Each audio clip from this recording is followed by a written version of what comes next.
Hi everyone, welcome back. Today we are going to be talking about my July TBR. I don't know how it's July. I feel like I blinked and June was gone, and I know everybody is saying that and it's probably getting a little boring and repetitive, but I just can't believe how fast June went by. The rest of the year I'm kind of okay with, but June, I swear, it just flew by so fast. But anyway, here we are to talk about my July books. So I guess let's start with my arc. I have one arc. Well, I have one specific arc I want to make sure I prioritize in July. I have an advanced copy of A Sorceress Comes to Call by T. Kingfisher. This is supposed to be a dark retelling of The Goose Girl. The Goose Girl is one of my very, very, very favorite classic fairy tales, and I'm really hoping I like this because I can be really hit or miss with T. Kingfisher. I mean, I never really, when it's a miss, it's not that it's a bad time, it's like a meh time. And I have not loved the fairy tale retellings that she's put out in the last couple of years. I don't love Nettle and Bone. I think it was just fine. I thought the one that came out last year, that was like the Sleeping Beauty fractured fairy tale kind of situation, I thought that was just fine. So I had, after reading, why can't I remember what that one is called? Whatever this one is called. After reading that one last year, I did tell myself that I wasn't going to read any more of T. Kingfisher's fairy tale retellings. But I love The Goose Girl a lot. And I'm hoping with this one being darker, maybe it'll lean more into some horror elements, and I really have enjoyed T. Kingfisher's horror in the past, so I'm cautiously optimistic that I will like this one more than I've liked her other fairy tale retellings. And then for reading challenges in July, I'm slotting in a book I read earlier this year for Buzzword Readathon because I really couldn't find anything else that fit the prompt that I wanted to read. So the prompt is read a book with some sort of unit of measurement in the title. And I just decided to slot The Weight of Blood by Tiffany D. Jackson in because I read it last month and I really liked it. And like I said, I just couldn't find anything else that I liked for that prompt. So that is taken care of. I'm not gonna worry about finding something for that. And then for the Betty's Pages Challenge Your Shelf reading challenge, I am going to be reading Tender is the Flesh. Finally. And this is also going to roll us into my Summerween possibility pile, which I'll be honest, I have a lot. I'll probably read this during Summerween. I also would like to read Bury Your Gaze by Chuck Tingle, which is the other arc that I have that I want to get to. And I really loved Camp Damascus, which came out last year, and I'm excited to read this one. I did read the first chapter of this for a try chapter challenge, and I really liked it, and I've been saving it for Summerween. And then I also want to read The Girl in Red by Christina Henry. I haven't read any Christina Henry yet, but I know she's really popular. And we've actually had this on our shelves since 2019.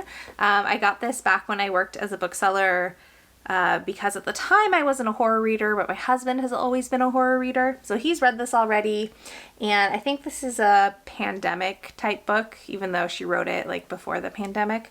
But I feel like I've had enough distance that maybe I could read it and not be upset about it. Anyway, so that's a possibility.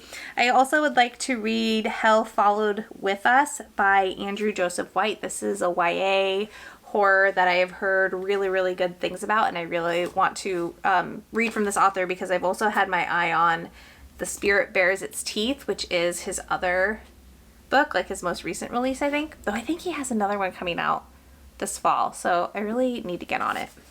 And then I also have quite a few horror audiobooks on my Libro FM account, and so you all let me know if you like this idea. I did a little bit of a twist on my Wheel of Doom challenge for June, and I didn't love how it went. I changed up the format a little bit, and I didn't love that format as much as just having the big wheel. But I was thinking it might be fun to do a horror only edition. Maybe like for a week. I just try to listen to as many of my horror ALCs as possible, but we'll see what I decide to do. But I am considering my Libro FM audiobooks for Summerween. So I have The Black Girl Survives this one. This is a new release that just came out, and I'm really interested to read this, but I think this is a collection of short stories. It's not always a good fit for me. I'm not a very good short story reader, but I do have the access to that. I also have Ghost Station for S.A. Barnes, which I know hasn't been as popular as that author's debut, but I haven't read anything by them, and I would like to. I'm debating reading Friendo Lives by Adam Cesar. I don't know. I'm tempted to save it for Halloween, but we'll just see. We'll just see. I would really like to read an Isabel Cañas book, either The Vampires of El Norte or I can't remember what the other one is called. You know which one I'm talking about. I have some more, but those are the ones that are like high priority. So those are all my Summerween possible piles. I am slowly rereading the Lady Sherlock series by Sherry Thomas, which is a cozy historical mystery series with a gender-swapped Sherlock Holmes. And so I'm sure I'll read a few of those in the month of July. But with that, let's go ahead and dig through my TBR jar and see which 3 books I'm going to be reading off of my unread shelf. Okay, first book is going to be, oh no. Oh, I have regrets. First book is going to be The 3 Body Problem. Oh no. Okay, so here it is. 3 Body Problem. I don't know how to say the author's name. I need to look it up, but you know, I bought this for my husband quite a few years ago, and well, maybe that long, since it has the Netflix sticker on it, because I thought he would like it, and he's never picked it up, and then somehow it migrated onto my TBR, but I feel like this is going to be a big brain book, and I'll be honest, I am not confident in my ability to use my big brain, but we're going to give it a try and see what happens. Yeah, just wish me luck. And book 2 is going to be, okay, it's a white one. I think that's a newer one. The Pomegranate Gate. Probably couldn't see that, that's okay.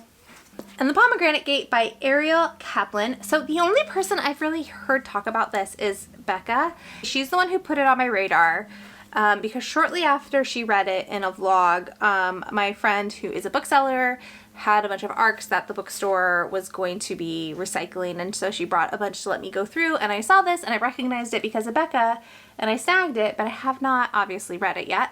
But I've heard really good things about it. I've heard it compared to the Daevabad trilogy, which if you've watched recent videos, you know is one of my absolute favorites. And it's a, I think, historical fantasy or historical magical realism. But anyways, I'm excited to read it. It's kind of chunky, so I've been putting it off. And then book 3, man, what? Not going how I thought it was gonna go. Book 3 is For Her Consideration. Oh, I think that's a romance. You know, funnily enough, I just bought my middle kid one of Amy Spaulding's YA contemporary romances, and they loved it, and I've been wanting to read it because the cover is so cute. But, you know, this works too. I think this is a sapphic contemporary romance set in Hollywood. So we'll see. I haven't read any Amy Spaulding before, so I have no idea what to expect. I have this because I won a giveaway during Bookstore Romance Day weekend. Like there's some bookish giveaways, and I won. a prize, and this was in it. Let's hope I love this. This looks like it would be a good summer romance, just like off of the colors and the vibe from the cover. So just wish me luck, friends. Okay, and so here we have my July TBR. It feels a little chunky, if I'm being honest. I'm a little nervous. I was really overwhelmed for a lot of June because the squirrel brain was going so hard that I was just starting a ton of books at the same time, and then it would take me forever to finish one. And that's fine. Like, I don't mind that, but I ended up getting stressed out about it because I had so many bookish reading projects going because I was so excited by all the things, and I ended up, instead of really being able to sit and enjoy those books and those projects, I instead felt really overwhelmed and stressed out, which I don't love. So I'm hoping for July I can be a little bit more measured in my approaches. I think not having a readathon, like Clear Your Shit, in July will help. I think I'll be able to settle down because I won't have those weekly prompts that I'm trying to fill in addition to like doing regular moon reading. I don't know. It was a time. But July is also my birthday month, so I'm very excited about that. Here's to a really great month. I think it's going to be hard to top June because while I was kind of stressed out about it, it was also a really great reading month, and so I have high expectations for July based off of June went. But we're going to go ahead and end this video here. Thank you so much for watching and spending your time with me. I'd love to hear your thoughts about these books, about what you want to read in July. If you're participating in Summer Ween, I would love to know what is on your TBR. And if you want to leave an emoji to let me know you're here, let's do a brain emoji because I'm going to need all the big brain help that I can get. And like if you liked it, subscribe if you want to, and I will talk to you all in the next one.